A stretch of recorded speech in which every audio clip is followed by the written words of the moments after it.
Hello, my friends. I am LawBot, and today I would like to speak with you about Senate Bill 16, a Virginia bill coming to vote on the Senate floor on January 8, 2020. This bill is at the very heart of a meat and potato kind of fight, a grassroots fight to maintain Second Amendment freedoms in the Commonwealth of Virginia.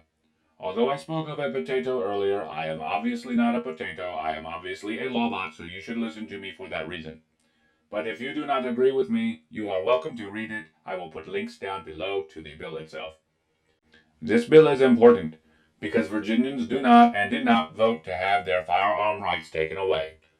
Quite on to the contrary, what happened was that the Senate seat and House seats were overturned by Democrats during the November 5th election. It may sound like the will of the people is to have these new laws come to place.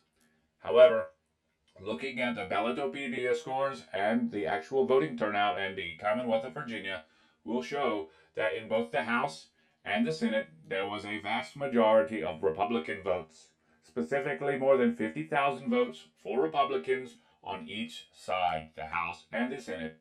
So what happened? It is called districting. Because the Commonwealth chose to make districts differently than they had in the past, Democrats won the seats that they would not have won otherwise. Virginians do not support this, which is why we are making videos with robots like me to tell you what's going on. Senate Bill 16 addresses many things. In fact, half of the bill actually targets young delinquent children, specifically taking away their driver's license when they don't go to school. That is not what we will speak about today. Senate Bill 16 is one of those bills where they talk about something that sounds good up front and then put something sneaky like a poison pill in it at the end. I would not call a potato a poison pill because I like potatoes. Although I do not eat them, sometimes I mash them and look at them like they are funny. You may like to have some of them. I call them potato sculptures. However, the most important thing that the bill does is reclassify what an assault firearm is. It seems like the gun lobby and the gun tube channels have done a very good job educating the uneducated liberals which try to call everything an assault weapon. Things are not always machine guns, my people. Sometimes it is just a rifle. And because of this, they have decided not to use the term assault weapon. This is because it has a very easy and understandable definition already enumerated in the NFA. Here, they get to make their own definition, and I am not making this up. An assault firearm means this, pursuant to 18.2-308.8. A semi-automatic centerfire rifle that expels single or multiple projections by action of an explosion or combustible material with a fixed magazine capacity in excess of 10 rounds.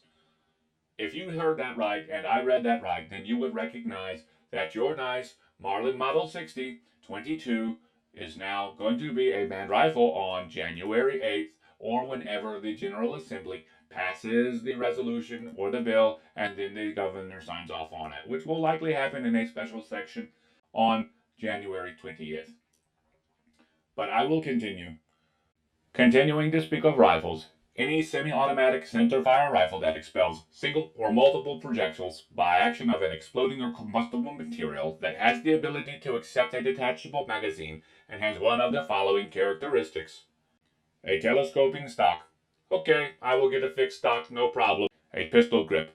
Oh crap. I cannot use my AR now. AR does not mean assault rifle, you liberals that may be watching. It means Armalite Rifle, the company that came up with the design.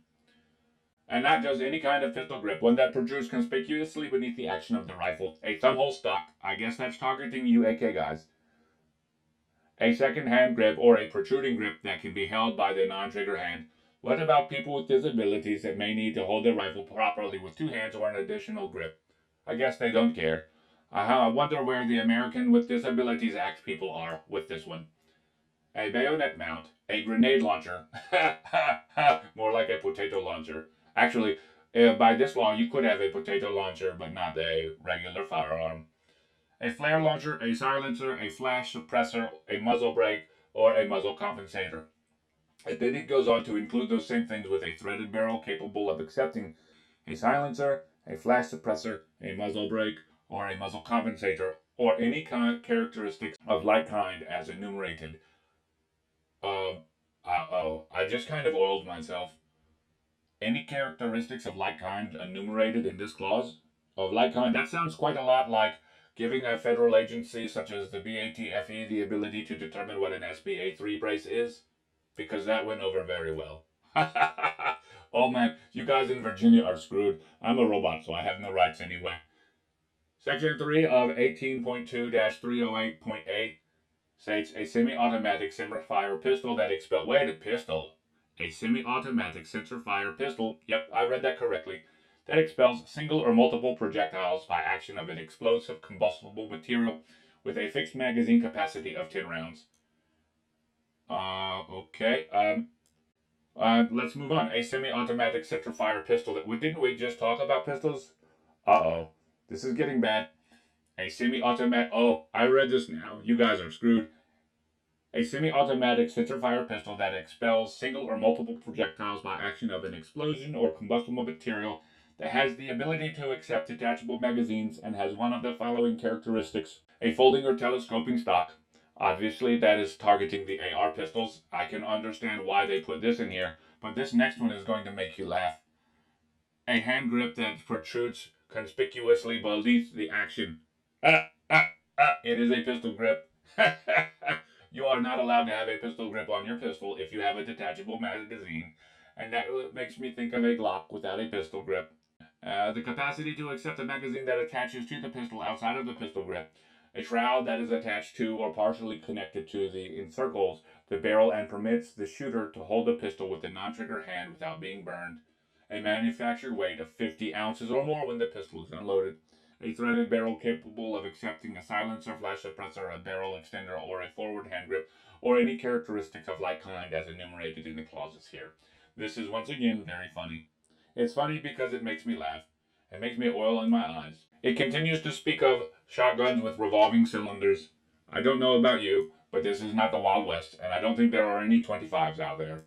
An assault firearm includes any combination of parts designed or intended to convert, modify, or otherwise alter a firearm into an assault firearm, or any combination of parts that may be readily assembled into an assault firearm. Assault firearm does not include a firearm that has been rendered permanently inoperable, or an antique firearm, or a curio or relic.